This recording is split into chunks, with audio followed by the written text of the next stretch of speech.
Morning student. हमारा संधि topic चल रहा था जिसमें हमने इसके पहले वाली वीडियो में संधि की परिभाषा, संधि के भेद और दीर्घ स्वर संधि और गुण स्वर संधि पढ़ चुका है। एक बार हम इसे रिपीट करते हैं। दो वर्णों के मेल को संधि कहा जाता है। दो वर्णों के मिलने से जो विकार उत्पन्न होता है, जो परिवर्तन उसमें आता है, वह संधि कहलाता है। फिर हमने संधि के भेद पढ़े थे। संधि के 3 भेद होते हैं: स्वर संधि, व्यंजन संधि और विसर्ग संधि। स्वर संधि में आपस में दो स्वरों का मेल होता है, मतलब स्वर प्लस स्वर बराबर स्वर संधि होती है। जहाँ दो स्वर आपस में मिलते हैं वहाँ स्वर संधि कहलाती है।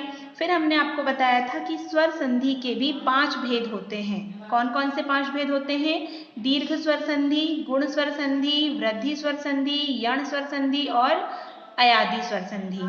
ठीक है, ये 5 भेद होते हैं संधि के, जिसमें से हमने आपको दीर्घ स्वर संधि और गुण स्वर संधि का एक्सप्लेनेशन आपको पिछली वीडियो में हम कर चुके हैं। दीर्घ स्वर संधि में हमने देखा था कि जब कोई भी लघु या दीर्घ वर्ण अ, ई या उ, ठीक है, अपने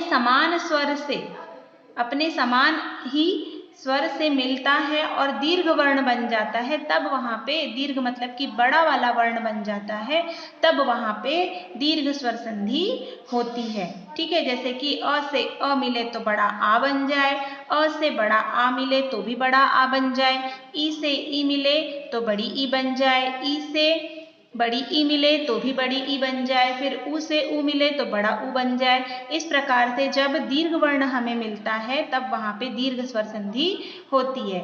ठीक है, उसके बाद हमने पढ़ा था सेकंड नंबर पे गुण स्वर संधि। गुण स्वर संधि में हमने आपको बताया था कि ए की मात्रा, ओ की मात्रा और अर, ये 3 चीजें जहाँ आती है वहाँ पर आपको गुण स्वर संधि मिलती है।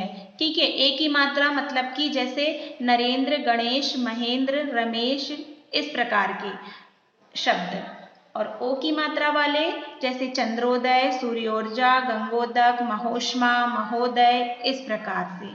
ठीक है, और अर मतलब कि जैसे महर्षि, राजर्षि, देवर्षि, ये।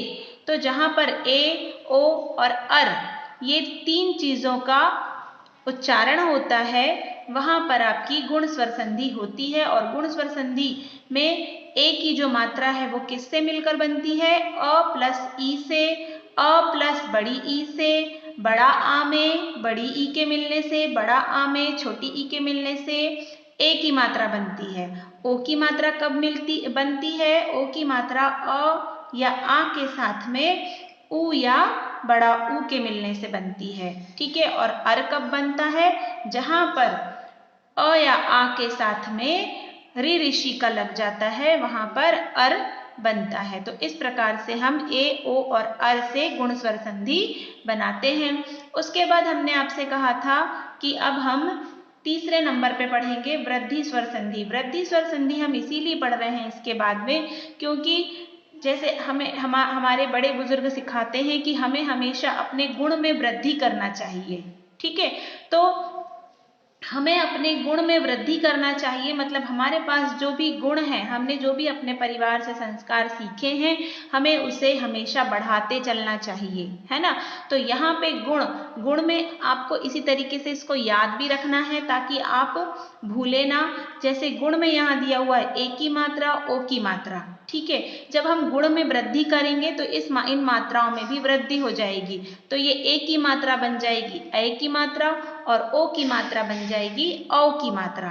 ठीक है, इसीलिए हम आपको गुण के बाद में वृद्धि स्वर संधि पढ़ा रहे हैं ताकि आपको याद रहे कि गुण में वृद्धि मतलब गुण में एक एक मात्राएं और वृद्धि संधि में दो दो मात्राएं। ठीक है, तो ये ए की मात्रा बन जाएगी और ओ की मात्रा औ की मात्रा बन जाएगी। तो हो रही ना यहाँ पे मात्राओं की वृद्धि। ठीक है, गुण में वृद्धि हो रही है, इसीलिए मात्राओं में भी वृद्धि हो रही है। ठीक है, तो इस तरीके से आपको ये याद रखने की ट्रिक है कि गुण स्वर संधि में एक मात्राएं लगती है ए और ओ की, और वृद्धि स्वर संधि में 2 मात्राएं लगती है, मतलब ए की मात्रा अय बदल जाती है और ओ की मात्रा औ में बदल जाती है। ठीक है, चलिए अब हम इसकी परिभाषा समझेंगे और इसके एग्जाम्पल समझेंगे। देखिए यहाँ परिभाषा दी हुई है, अ या आ के बाद ए तथा ऐ या ओ तथा औ आए तो इनके स्थान पर क्रमशः ऐ तथा औ हो जाता है। क्या हो जाता है?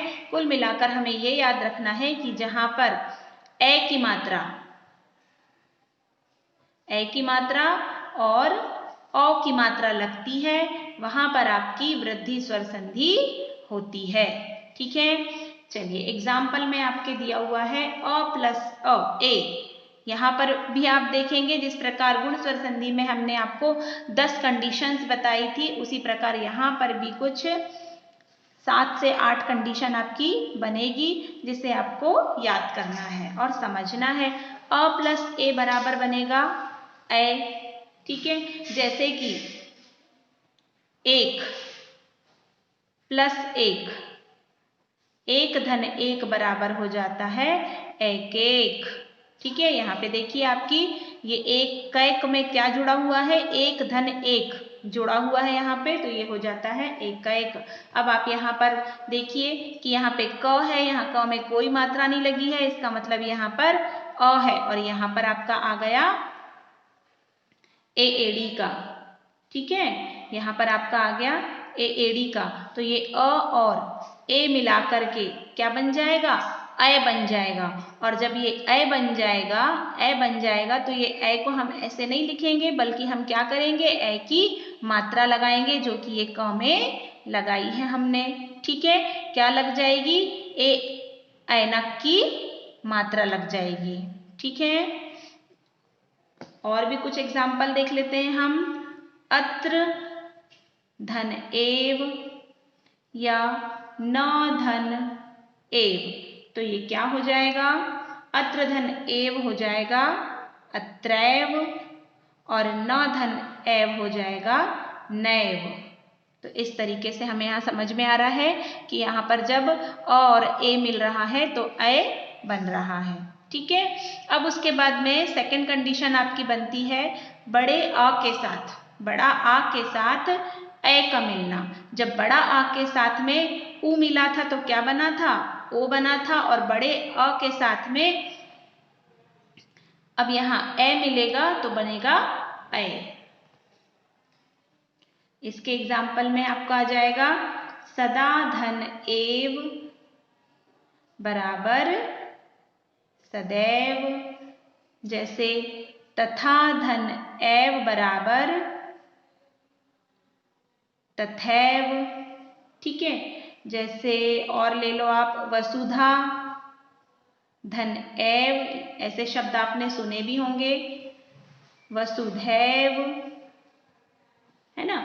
यहाँ पर आप देखिए आ हर जगह पर बड़ा आ है, आ की मात्रा लगी है मतलब बड़ा आ है, और एडी लगा हुआ है यहाँ। ठीक है, एडी लगा हुआ है यानी कि क्या हो गया? ये अय हो गया। इस प्रकार से यहाँ पर ये मात्रा नहीं आएगी, अभी यहाँ आएगी। ठीक है, ये हो गया आपके आ प्लस ए वाले एग्जाम्पल।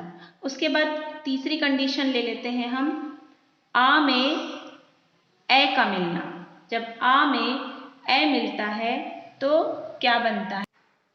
तो सेकंड कंडीशन है आपकी यहाँ पे आ धन ए बराबर ए, ये हमने समझ लिया। इसके बाद आपकी थर्ड कंडीशन है अ में ए को मिलाना। ठीक है, आपकी परिभाषा में दिया हुआ है अ या आ के बाद ए या ओ औ आए। ठीक है, तो यहाँ पे अ के बाद ए लगा रहे हैं हम।